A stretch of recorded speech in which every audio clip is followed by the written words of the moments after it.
अतिवृष्टीमुळे बळीराजा पार उद्ध्वस्त झालाय। पिकांचं प्रचंड नुकसान झालंय। घरांची पडझड झाली आहे। जनावरांच्या चाऱ्याचीही टंचाई आहे आणि याही परिस्थितीमध्ये धाराशिव जिल्ह्यामध्ये बँकांकडनं आता कर्ज वसुलीसाठी तगादा लावला जातोय। अखेर जिल्हाधिकाऱ्यांकडनं कर्ज वसुलीला तात्पुरती स्थगिती देण्यात आली आहे। बघूयात याबाबतचा हा स्पेशल रिपोर्ट।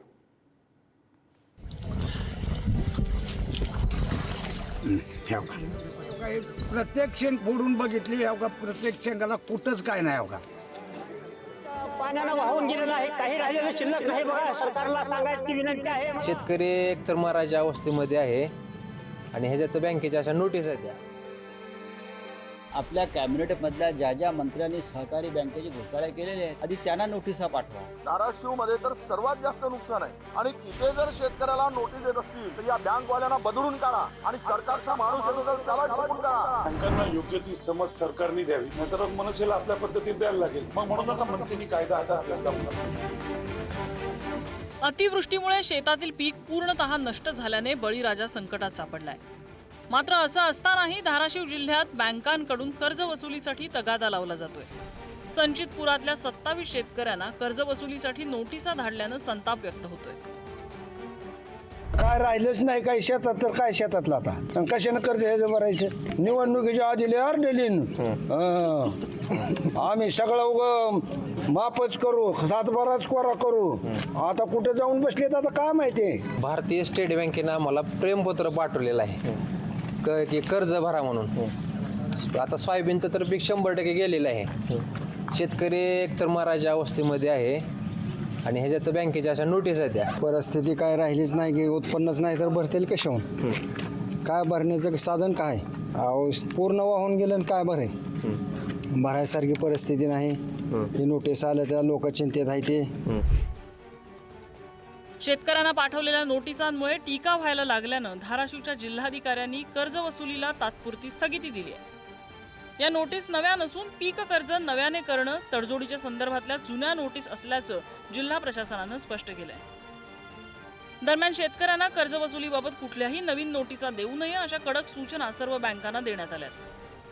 एकाच जिल्ह्यामध्ये अशा प्रकारे नोटीसच्या संदर्भात त्या ठिकाणी आणि त्या नोटिसेस जुन्या आहेत, त्या नोटिसेसचं आमच्या निदर्शनास आलंय। तिथे बँकांना सांगितलंय, सगळीकडे बँकांना अतिशय स्पष्ट निर्देश दिलेले आहेत, कुठेही वसुली आम्ही करू देणार नाही। मुख्यमंत्री तो आधी देऊ शकतात, सहकारी बँक आहेत आणि जर सरकारकडे पैसे नसतील सहकारी बँकेत तर ज्या आपल्या कॅबिनेटमधल्या ज्या मंत्र्यांनी सहकारी बँकेचे घोटाळे केलेले आहेत, कोणी 70,000 कोटी, कोणी 10,000 कोटी, कोणी 5,000 कोटी, ते तत्काळ त्यांच्याकडनं वसूल करावे। शेतकऱ्यांकडून वसूल करण्यापेक्षा शिखर बँकांमध्ये किंवा इतर बँकांमध्ये ज्याने घोटाळे केलेले आहेत आणि हे तुमच्या कॅबिनेटमध्ये आहेत, आधी त्यांना नोटिसा पाठवा, मग शेतकऱ्यांना नोटिसा। अतिवृष्टीमुळे राज्यात सुमारे 60 लाख हेक्टरवरच्या पिकांचं नुकसान झालंय। अशा वेळी बँका शेतकऱ्यांना कर्ज वसुलीची नोटीस कशी देतात? सरकारने बँकांना सूचना का केल्या नाहीत असे प्रश्न उपस्थित होत आहेत। धाराशिव मध्ये तर सर्वात जास्त नुकसान आहे आणि तिथे जर शेतकऱ्याला नोटीस देत असतील तर या बँकवाल्यांना बदलून काढा आणि सरकारचा माणूस येतो तर त्याला ठोकून काढा। कायदा हातात घ्या। आता लाज वाटत नाही काय? ज्यावेळेस आता ही इतकी मोठी परिस्थिती वाईट झाली असताना बँकेचे अधिकारी वसुलीसाठी जातातच कसे दरवाजात आणि सरकार काय झोपलाय काय? ऑफिशियली लोकसभेच्या वेबसाईटच्या उत्तरात लिहिलेले आहे की हजारो कोटी रुपये हे सरसकट उद्योजकांचे माफ केलेले आहेत। जर उद्योजकांचे सरसकट हजारो कोटी रुपये तुम्ही माफ करू शकता तर आमच्या कष्ट करणाऱ्या शेतकऱ्यांना नाही का न्याय मिळू शकत? शेतकऱ्यावर का एवढा या सरकारचा रोष आहे की इतकी प्रचंड अतिवृष्टी झालेली असताना DCC बँकांना का नाही सरकार सांगत आहे की आता ही वेळ नाही, आता कोणीही पुढचे 6 महिने कुठल्याही शेतकऱ्याला परतफेड करायची नाही, इथं ऑर्डर काढू शकतं महाराष्ट्र सरकार।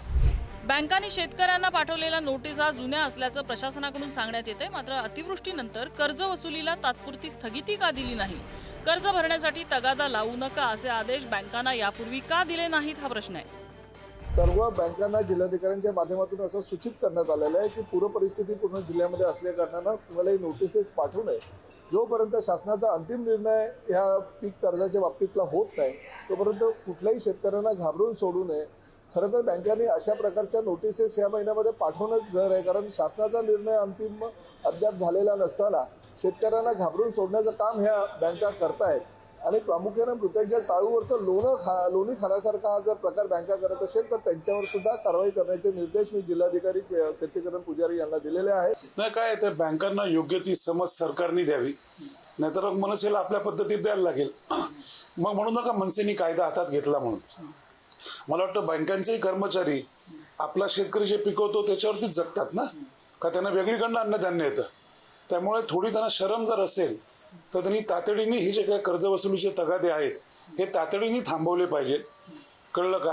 आणि मला वाटतं बँका इतरांना सगळ्या माफ्या देतच असतात ना विविध माध्यमातनं. त्यामुळे निदान आत्ता तरी काही काळ कुठल्याही परिस्थितीत शेतकऱ्यांच्या मागे कर्जवसुलीचा तगादा लावता कामा नये. अतिवृष्टीमुळे बळीराजाचं इतकं नुकसान झालंय की तो 5 वर्ष मागे गेलाय. अशा परिस्थितीत कर्ज भरणं कदापिही शक्य नाहीये. त्यामुळे कर्जमाफी हाच शेतकऱ्यांना संकटातून बाहेर काढण्याचा मार्ग आहे. सरकारच्या समितीने लवकरात लवकर कर्जमाफीबाबत आपला अभ्यास पूर्ण करून तोडगा काढावा, अन्यथा काही दिवसांनी बँका पुन्हा नोटिसा पाठवत राहणार हे नक्की. रहीम शेखसह ब्युरो रिपोर्ट, पुढारी न्यूज, धाराशिव.